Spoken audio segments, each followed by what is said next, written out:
અક્ષરો કેટલા. અહીં સાપુતારામાં એક આશ્રમ છે ને, દીદી કોણ, હેતલ દીદી, બ્રહ્મવાદીની હેતલ દીદી છે, માતાજી પૂજનીય. એ પહેલા દિવસે મળવા આવ્યા હતા, એણે એની પુસ્તક એમાં એણે 2.5 અક્ષરનું એક આખી કવિતા લખી છે. આ બધા 2.5 અક્ષર 2.5 અક્ષર 2.5 અક્ષર. મેં તો જેનું વાંચ્યું હોય એનું સ્મરણ કરીને હું તમને કહું, એ મને યાદ નથી, પણ એણે 2.5 અક્ષર બહુ લાંબી કવિતા દીદીએ બહુ સરસ કર્યું.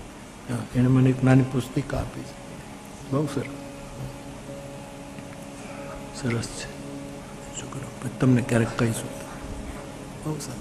એમાં તથ્ય પણ છે ને સત્ય પણ છે, બે. એ પુસ્તિકાનું નામ જ છે 5નું તથ્ય અને 5નું સત્ય.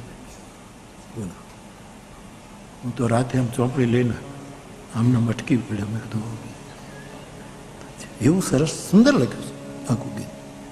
મને ખબર નહીં કે મારે મહેતાજીને ગાવો છે, નહીં તો હું પાનું ફાડીને લેતો આવતો તમને 2.5 અક્ષરનું કહે, પણ હવે નહોતું યાદ. પણ સરસ કેટલા મહાપુરુષો મહાન વ્યક્તિઓ પોતપોતાની રીતે કામ કરે છે આ વિસ્તારમાં બેસી.